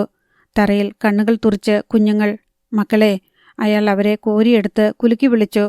വാടിയ താമരത്തണ്ട് പോലെ അവർ. അയാളുടെ നിറഞ്ഞൊഴുകുന്ന കണ്ണുകൾക്കിടയിലൂടെ നോട്ടം വട്ടം കറങ്ങി. മുറിയുടെ മൂലയിൽ കീറിപ്പറിഞ്ഞ വസ്ത്രങ്ങളുമായി മറ്റൊരു ശരീരം. ശിവരഞ്ജിനി. അസഹ്യമായ വ്യതയാൽ വെള്ളയൻ അവിടെ കിഴഞ്ഞു, മക്കളെ ചേർത്തു പിടിച്ചുകൊണ്ട്. പുറത്തു നിന്നിരുന്ന കാളിചരണിന് കാര്യം വ്യക്തമായി. ആരും ബാക്കിയില്ല. അവൻ നടുങ്ങി. ശിവരഞ്ജിനിയുടെ കയ്യിൽ അപ്പോഴും പിടിവിടാതെ ഒരു ഫോണിരിക്കുന്നത് വെള്ളയൻ ശ്രദ്ധിച്ചു. മഹിപാൽ സാറിനെ വിളിച്ച് വിവരം പറഞ്ഞത് ഇവളാണ്. 2 കുടുംബങ്ങൾ, മഹിപാൽ സാറിൻ്റെയും തൻ്റെയും. വെള്ളയൻ ഭാര്യയെ കൂടി കുഞ്ഞുങ്ങൾക്കൊപ്പം തന്നിലേക്ക് ചേർത്ത് പിടിച്ചു. പുറത്ത് മഹിപാൽ ഒന്ന് പിടഞ്ഞു. തന്നെ പിടിച്ചിരുന്ന കാളിചരണിൻ്റെ കൈകൾ തട്ടിമാറ്റി. കാളി SP-യെ തുറച്ചു നോക്കി. അയാൾ കാറ്റുപോലെ എഴുന്നേൽക്കുന്നു. കർച്ചീഫ് എടുത്ത് കണ്ണുകൾ ഒപ്പുകയും മുഖം തുടയ്ക്കുകയും ചെയ്യുന്നു. കാളി. ശബ്ദത്തിന് ഇടിമുഴക്കത്തിൻ്റെ കരുത്ത്. സർ. ആരുമില്ലാത്തവരെ എന്താടോ വിളിക്കുന്നത്? അനാഥരെന്നോ? സർ. കാളിക്കും സങ്കടമായി. SP തല കുടഞ്ഞു. ഈ ലോകത്ത് ആരെങ്കിലും അനാഥരായിട്ടുണ്ടെങ്കിൽ അതിന് മറ്റു പലരും കാരണക്കാരാണ്. അറിഞ്ഞുകൊണ്ടും അറിയാതെയും അല്ലേടോ? മഹിപാൽ ശക്തിയിൽ ശ്വാസം വലിച്ചുവിട്ടു. പിന്നെ തുടർന്നു. പക്ഷേ അറിഞ്ഞുകൊണ്ട് ഒരാളുടെ രക്തബന്ധത്തിൻ്റെ ഞരമ്പുകൾ മുഴുവൻ വിച്ഛേദിക്കുകയാണെന്ന് പറഞ്ഞാൽ അത് പാപമല്ലേടോ? ഒരിക്കലും മാപ്പർഹിക്കാത്ത തെറ്റ്. കാളിചരണന് മിണ്ടാനായില്ല. മഹിപാലിൻ്റെ മുഖം ചുട്ടുപഴുത്ത ലോഹം പോലെ ചുവക്കുന്നത് അവൻ കണ്ടു. അകത്തേക്ക് നോക്കാതെ തന്നെ അയാൾ ഒച്ച ഉയർത്തി, വെള്ളയൻ. മറുപടിയായി കേട്ടത് ഒരു നിലവിളിയാണ്. കരയരുത്. കണ്ണീർ തുടച്ചുകൊണ്ട് നീ വാ. എനിക്ക് ഫോൺ ചെയ്തപ്പോൾ നിന്റെ ഭാര്യ പറഞ്ഞതും നിന്നോടിങ്ങനെ പറയണമെന്ന്. ശത്രുവിന് മാപ്പ് കൊടുക്കരുതെന്ന്. അതുകൊണ്ട് വാ. ശത്രുവിനെ പറഞ്ഞു തന്നിട്ടാ അവൾ പോയത്. നിമിഷങ്ങൾ ചലിക്കുന്ന ഒരു പ്രതിമയായി വെള്ളയൻ വന്നു. മഹിപാൽ മുഖമുയർത്തി അയാളെ നോക്കി. കണ്ണീർ തുടയ്ക്കാൻ പറഞ്ഞില്ലേടാ? ഇനി ആർക്കു വേണ്ടി നമ്മൾ കരയണം? കരഞ്ഞിട്ട് പ്രയോജനമില്ലെന്ന് തോന്നിയാൽ പിന്നെ കരയരുത്. ഉള്ളിലെ സങ്കടം വെടിമരുന്ന് പോലെയാകണം. കത്തിപ്പടരണം. എല്ലാം ചുട്ടരിക്കണം. വെള്ളയൻ കണ്ണീരൊപ്പി. ഇനി കരയില്ല സർ. ഗുഡ്. ഉന്മാദം പിടിപെട്ടതുപോലെയായിരുന്നു മഹിപാൽ. കാക്കി പാൻസ് ഒന്ന് വലിച്ചു കയറ്റിയിട്ട് അയാൾ തൊപ്പി നേരെ വെച്ചു. നാളെ ഈ തൊപ്പി ഇവിടെ കാണില്ല, എനിക്കറിയാം. അയാൾ സ്വയം ചിരിച്ചു. പക്ഷേ മുദ്രവെച്ച ഓർഡർ കിട്ടുന്നതുവരെ ഇവിടുത്തെ SP ഞാൻ തന്നെയാ. കാക്കി പോകും മുൻപ് ചെയ്തു തീർക്കാനുള്ള ജോലികൾ തീർത്തിരിക്കണം. അയാൾ കാളിചരണിൻ്റെ നേരെ തിരിഞ്ഞു. നന്ദിയുണ്ട് സുഹൃത്തെ, ഇത്രയും നേരം കൂടെ നിന്നതിന്. എന്നാൽ ഇനിയുള്ള യാത്രയിൽ നീ വേണ്ട. പാടില്ല. എൻ്റെ കൂടെ വന്നാൽ നിനക്ക് നിന്റെ ലക്ഷ്യങ്ങളും സ്വപ്നങ്ങളും നഷ്ടമാകും. അതുകൊണ്ട് ഇനി കാണുകയാണെങ്കിൽ അപ്പോൾ ബാക്കി പറയാം. സർ. കാളി എന്തോ പറയാൻ ഭാവിച്ചു. നോ, വേണ്ട. അയാൾ കൈ ഉയർത്തി. പിന്നെ പോർച്ചിൽ കിടന്ന തൻ്റെ ജീപ്പിനടുത്തേക്ക് നടന്നു. അതിനിടെ പോക്കറ്റിൽ നിന്ന് ഒരു ഡച്ച് മാസ്റ്റേഴ്സ് ചുരുട്ടെടുത്ത് കടിച്ചു പിടിച്ച് തീ പിടിപ്പിച്ചു. പിന്നെ ജീപ്പിൽ കയറി. വെള്ളയനും ജീപ്പ് സ്റ്റാർട്ട് ചെയ്യുന്നതിനിടയിൽ മഹിപാൽ സെൽഫോൺ എടുത്ത് തിടുക്കത്തിൽ ആർക്കോ ചില നിർദ്ദേശങ്ങൾ നൽകി. ശേഷം കാളിചരണന് നേരെ കൈ ഉയർത്തി വീശി. തിമ്മക്കയുടെ ബംഗ്ലാവ്. നേരം പുലരുകയാണ്. സിറ്റിംഗ് റൂമിൻ്റെ മധ്യത്തിലായി മൊബൈൽ മോർച്ചറിയിൽ ചൗഡയുടെ ജഡം കിടക്കുന്നു. എന്നിട്ടും തിമ്മക്കയുടെ മുഖം സന്തോഷത്താൽ തിളങ്ങി. അവർ ബസന്തരാജിനെയും പുട്ടരാജിനെയും നോക്കി. ഇനി എൻ്റെ ചൗഡയെ ദഹിപ്പിക്കുന്നതിൽ എനിക്ക് വിഷമമില്ലടാ. നിങ്ങൾ മഹിപാലിൻ്റെ കുടുംബം തകർത്തല്ലോ. അത് താങ്ങാനുള്ള ശേഷി അവന് ഉണ്ടാകുമെന്ന് തോന്നുന്നില്ല. ഹൃദയം പൊട്ടിച്ചാകത്തേയുള്ളൂ അവൻ. നിങ്ങൾ നോക്കിക്കോ. എന്നാലും അവനെക്കൂടി കൊല്ലാതെ ഞങ്ങളുടെ കലി അടങ്ങത്തില്ലമ്മേ. പുട്ടരാജ് അണപ്പല്ല് കടിച്ചു. അതിന് ഇനിയും സമയമുണ്ടല്ലോ. ഞാൻ IG-യുമായി സംസാരിച്ചിരുന്നു. ഇനി അവന് പോലീസിൻ്റെ പിൻബലം ഉണ്ടാവത്തില്ല. കാക്കിയില്ലാത്ത പോലീസ് പട്ടിക്ക് സമമാടാ. അവർ കസേരയിലിരുന്നു. ഇടതുകാലിന് മീതെ വലതുകാൽ കയറ്റിവെച്ചു. അപ്പോഴേക്കും പുറത്തുനിന്നൊരു നിലവിളി കേട്ടു. മാഡം. തിമ്മക്കയും മക്കളും വാതിൽക്കലേക്ക് ഓടി. അവർ കിടുങ്ങിപ്പോയി. മതിലിന് പുറത്തെ മൈതാനം പോലെയുള്ള ഭാഗത്തുകൂടി പാഞ്ഞു വരുന്ന ജീപ്പ്. അതിനു പിന്നിൽ ഭൂമിയെ വിറപ്പിക്കുന്ന ഇരമ്പലോടെ അനേകം JCBകളും ബുൾഡോസറുകളും. മാനം മുട്ടെ ഉയരുന്ന പൊടിപടലങ്ങൾ. ഭാരത് എർത്ത് മൂവേഴ്സ് ലിമിറ്റഡിലുണ്ടാക്കിയ മുഴുവൻ JCBകളും ബുൾഡോസറുകളും തൻ്റെ വീടിന് നേരെ വരുന്നതുപോലെ തിമ്മയ്ക്ക് തോന്നി. അമ്മ, അതവനാ മഹിപാൽ. ബസന്തരാജ് അലറി വിളിച്ചു. ജീപ്പ് പൊടുന്നനെ വെട്ടിത്തിരിഞ്ഞ് ഒരു വശത്തേക്ക് മാറി. JCBകളും ബുൾഡോസറുകളും ഒരു നിരയായി ബ്രേക്കിട്ട് നിന്നു. തിമ്മക്ക എണ്ണി നോക്കി. മൊത്തം 17 എണ്ണം. 7 JCBകളും 10 ബുൾഡോസറുകളും. മഹിപാൽ യാദവ് പിന്നോട്ട് തിരിഞ്ഞ് ജീപ്പിനുള്ളിലേക്ക് നോക്കി. അവിടെ ഒരു പട്ടാള ഓഫീസർ ബന്ധിക്കപ്പെട്ട നിലയിലുണ്ടായിരുന്നു. മേൻ തുംസെ മാഫി മാങ്താഹും ദോസ്ത്. മഹിപാൽ മന്ത്രിച്ചു. പട്ടാള ഓഫീസർ മിണ്ടിയില്ല. ഇങ്ങനെയൊരു കാര്യത്തിന് സൈന്യവും വാഹനങ്ങളും വിട്ടുകൊടുക്കേണ്ടി വന്നത് തൻ്റെ അവിശുദ്ധ ബന്ധം കാരണമാണല്ലോ എന്ന് അയാൾ ഓർത്തു. മുസൂരി കൃഷ്ണമൂർത്തിയുടെ മകളുടെ മുറിയിൽ നിന്നാണ് ഇവൻ തന്നെ പിടികൂടിയത്. പിന്നെ വേറെ നിവൃത്തിയില്ലായിരുന്നു. അനുസരിച്ചില്ലെങ്കിൽ തനിക്ക് സ്വർണ്ണക്കടത്തും വ്യഭിചാരവും ഉണ്ടെന്ന തെളിവ് സഹിതം ഇവൻ പുറംലോകത്തിന് വെളിപ്പെടുത്തും. അല്ലെങ്കിൽ തന്നെ കൊല്ലും. സുഹൃത്തെ. അയാളുടെ ചിന്തകളെ മുറിച്ചുകൊണ്ട് മഹിപാലിൻ്റെ ശബ്ദം കേട്ടു. അപ്പോൾ എല്ലാം പറഞ്ഞതുപോലെ. നിങ്ങളെ തോക്കിനു മുനയിൽ നിർത്തിയ ഞാനിങ്ങനെ ഉത്തരവിടിയിച്ചതെന്ന് പറഞ്ഞോളൂ. നിങ്ങളുടെ വൃത്തികെട്ട ബന്ധങ്ങളും ബിസിനസ്സുകളും ആരും അറിയില്ല. മഹിപാൽ പുറത്തിറങ്ങി ഡോർ ശക്തിയിലടച്ചു. പിന്നെ നടന്നു ചെന്ന് ഏറ്റവും മധ്യത്തിൽ കിടന്ന ബുൾഡോസറിൽ കയറി. കുരുക്ഷേത്ര യുദ്ധത്തിലെ ഒരു ഭാഗത്തെ സൈന്യനിര പോലെയായിരുന്നു ആ ഉരുക്കു വാഹനവ്യൂഹം. അടുത്ത നിമിഷം തിമ്മക്ക കണ്ടു. കൂറ്റൻ ഞണ്ടുകളെപ്പോലെ ആ നശീകരണ വാഹനങ്ങൾ മുന്നോട്ടു വരുന്നു. പ്രപഞ്ചം വിറപ്പിച്ചുകൊണ്ട് അവർ മക്കളുടെ കൈകളിൽ പിടിമുറുക്കി. അടുത്ത ഭാഗം നാളെ.